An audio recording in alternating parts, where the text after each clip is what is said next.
Hello viewers, स्वागत है आप सभी का मेरे यूट्यूब चैनल स्कूल ट्यूशन गुरुजी में। बच्चों, आज हम करने वाले हैं आपके चैप्टर या अध्याय मोशन के इन टेक्स्ट क्वेश्चंस को। तो चलिए बच्चों, बिना टाइम वेस्ट किए शुरू करते हैं अपने क्वेश्चंस को।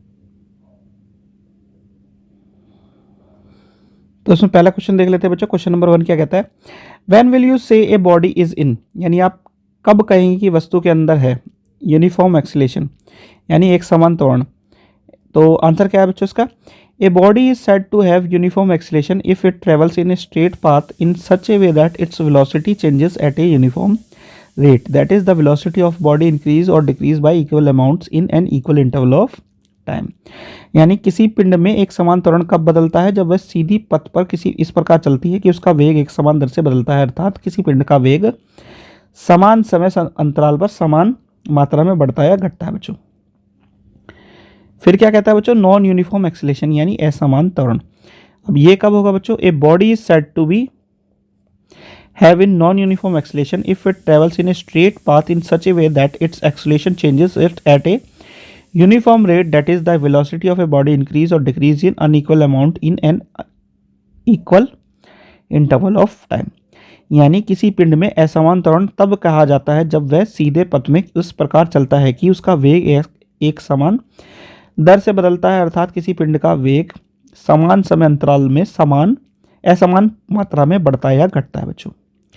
चलिए आगे बढ़ते हैं बच्चों। क्वेश्चन नंबर 2 देख लेते हैं। क्वेश्चन नंबर 2 क्या कहता है?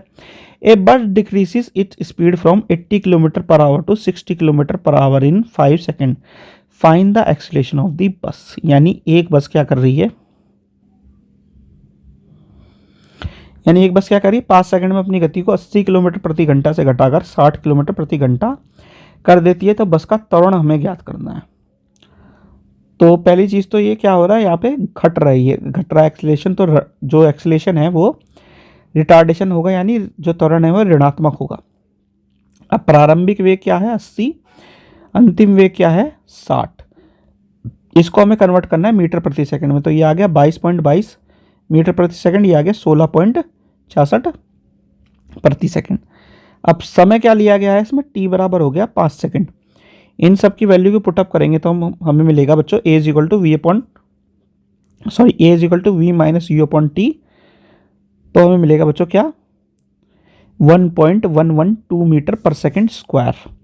यानी यहाँ पे क्या हो गया? ये इसका एक्सीलरेशन हो गया। अब नेगेटिव क्यों है इसका साइन बच्चों? यहाँ पे the negative sign of acceleration indicates that the velocity of the car is decreasing, यानी ये त्वरण का ऋणात्मक चिन्ह दर्शाता है कि कार का वेग क्या हो रहा है बच्चों? कम हो रहा है बच्चों। चलिए अगला क्वेश्चन देख लेते हैं। अगला क्वेश्चन है आपका क्वेश्चन नंबर 3। क्या कहता है बच्चों? ये a train starting from a railway station and moving with the uniform acceleration attains a speed 40 kilometre per hour in 10 minute, find its acceleration. यानी एक ट्रेन एक रेलवे स्टेशन से चलकर एक समान त्वरण के साथ 10 मिनट में 40 किलोमीटर प्रति घंटे की गति पर पकड़ लेती है। इसका त्वरण हमें ज्ञात करना है।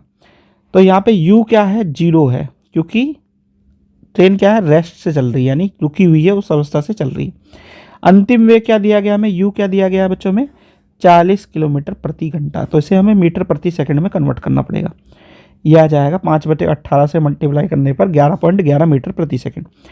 टाइम टेकन t क्या है? 10 मिनट है। t हमें लिया गया 10 × 60 इज इक्वल टू 600 सेकेंड। अब एक्सीलरेशन क्या हो गया बच्चों? यहाँ पे a is equal to v minus u upon t. इनकी वैल्यू को पुटअप करेंगे तो हमें एक्सीलरेशन मिल जाएगा 0.0185 मीटर पर सेकंड स्क्वायर। तो यही उसका एक्सीलरेशन हो जाएगा बच्चों। तो बच्चों यहाँ पे ये वाली वीडियो होती कंप्लीट। आशा करता हूँ आपको वीडियो अच्छी लगी होगी। Thank you.